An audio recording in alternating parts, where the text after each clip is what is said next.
Tense actually में क्या है? टेंस जो है हमें समय और कौन से समय में आप कौन सा काम कर रहे हो उसके बारे में बताता है, हमको टेंस बताता है। तो देखा जाए तो टेंस के 3 प्रकार है। एक है प्रेजेंट टेंस, पास्ट टेंस और फ्यूचर टेंस। और भी डिटेल में जाए तो हर एक टेंस के 4 टाइप्स भी है। प्रेजेंट के 4 टाइप्स है, पास्ट के 4 टाइप्स है और फ्यूचर के भी 4 टाइप्स है। तो मैं यहाँ पर लिख देता हूँ पहला टाइप्स ऑफ टेंस। तो पहला है प्रेजेंट टेंस, दूसरा है पास्ट टेंस और थर्ड है फ्यूचर टेंस। ठीक है, अगर बात करें तो ये जितने टेंस है इनके भी 4 टाइप्स है। तो अब मैं बात करूं तो प्रेजेंट टेंस के, तो यहां लिखता हूं टाइप्स ऑफ प्रेजेंट टेंस। तो पहला है सिंपल प्रेजेंट टेंस, दूसरा है प्रेजेंट कंटीन्यूअस टेंस और थर्ड है प्रेजेंट परफेक्ट टेंस और फोर्थ है प्रेजेंट परफेक्ट कंटीन्यूअस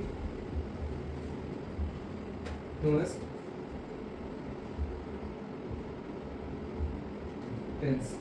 अब बात करते हैं सिंपल प्रेजेंट टेंस के बारे में। ठीक है, तो जो सिंपल प्रेजेंट टेंस है वो हमको जो समझ लो नहीं, जैसे जो रेगुलर एक्शन है ना वो हमेशा सिंपल प्रेजेंट टेंस में होगा। जैसे कि नहीं, बच्चा खेलता है, ठीक है, रोहन दौड़ता है, ठीक है, मोर नाचता है, ठीक है, बच्चे स्कूल जाते हैं, ये सब क्या हो गया? सिंपल प्रेजेंट टेंस के एग्जांपल हो गए। लेकिन नहीं, आपको मैं ऐसा बताता हूँ नहीं, जैसे आपको याद रखने का तरीका बताता हूँ। अगर किसी भी सेंटेंस में लास्ट में ता है, ती है, ते है जैसा शब्द आ रहा है तो क्या होगा? सिंपल प्रेजेंट टेंस होगा। ठीक है, तो मैं आपको एग्जाम्पल के साथ थोड़ा बताता हूँ। जैसे कि देखो, मैं बोलूं रोहन मैदान में रोज खेलता है, मैदान में रोज खेलता है। ठीक है, तो यहां पर रोहन क्या करता है? रोहन मैदान में रोज खेलता है। तो यहां पर क्या हो रहा है? ये सिंपल प्रेजेंट टेंस का एग्जांपल, लास्ट में ता है आया तो क्या होगा? ये सिंपल प्रेजेंट टेंस है, ता है, ती है। मैं बोलूं दूसरा एग्जांपल दूं मैं, बच्चे रोज स्कूल जाते हैं, रोज स्कूल जाते हैं। ये भी क्या हुआ? लास्ट में ते है, लास्ट में क्या आ रहा है? ते हैं। तो ता है, ती है, ते हैं ऐसे शब्द समझ जाने का क्या होगा? सिंपल प्रेजेंट टेंस होगा।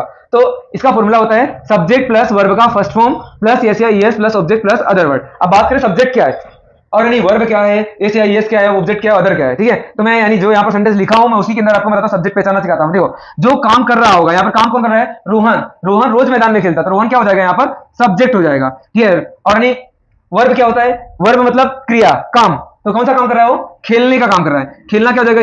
वर्ब हो जाएगा। ठीक है, और उसके बाद आता है एस या ईएस। तो मैं आपको बताऊंगा एस या ईएस किसमें लगाना है किसमें नहीं लगाना है, आगे देखते हैं। पहले ऑब्जेक्ट के बारे में। ऑब्जेक्ट मतलब नहीं जो, जैसे मैं बोलूं रोहन मैदान में रोज खेलता, तो मैदान मतलब जगह, तो यहाँ पर क्या हो जाएगा? मैदान में, ये क्या हो जाएगा? हमारा ऑब्जेक्ट हो जाएगा। और रोज हो गया वो अदर वर्ड में आ गया। ठीक है, तो सेम टू सेम यहाँ पर देखो, बच्चे क्या हो जाएंगे? तो यहाँ पर बच्चे क्या हो जाएंगे? सब्जेक्ट है। क्यों? क्योंकि देखो बच्चे रोज स्कूल में खेलते हैं, तो कौन खेलता है? तो बच्चे। तो जो काम करता है वो सब्जेक्ट होता है, जो काम कर रहा होगा वो सब्जेक्ट। यहाँ पर बच्चे खेल रहे हैं तो बच्चे क्या हो जाएगा? सब्जेक्ट। जो काम कौन कर रहा है? इसमें बच्चे कर रहे हैं। तो बच्चे रोज स्कूल जाते हैं। ठीक है, तो स्कूल क्या हो जाएगा? ऑब्जेक्ट हो जाएगा, जगह। और जाना क्या हो जाएगा?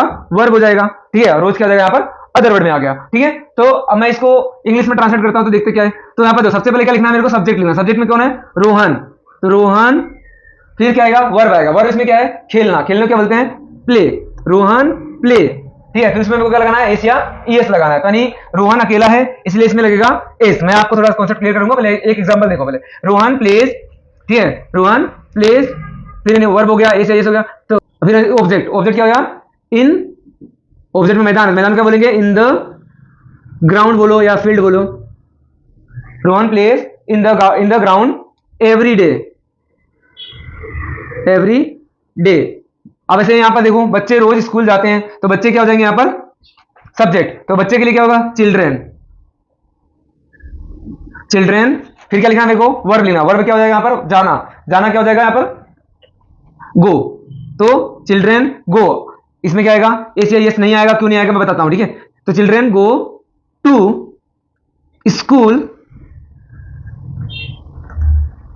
डेली, अब क्या हो जाएगा, यानी ऑब्जेक्ट लिख दिया, अब क्या हो जाएगा, अदर में हो जाएगा डेली या एवरीडे, ठीक है। अब देखो यानी आप सोचोगे सर यहां पर आपने कहा गया, यहां पर एस लगाया और यहां पर एस नहीं लगाया, तो इसका रीजन क्या है, देखो मैं आपको थोड़ा सा कॉन्सेप्ट यहां पर बताता हूं। देखो आपको ध्यान रखना है, अगर एस या किसमें एस या एस लगेगा, किसमें नहीं लगेगा, इसमें एस या एस कुछ भी नहीं लगा और इसमें एस लगा, तो यानी उसके लिए क्या याद रखने का, अगर he she it name and singular number हो, सिंगुलर मतलब कोई एक वचन, एक जन हो, सिंगुलर में हो, तो आपको उसमें वर्ब का फर्स्ट फॉर्म तो आएगा ही आएगा, लेकिन और इसमें एस या ईएस भी लगेगा उसमें, ठीक है।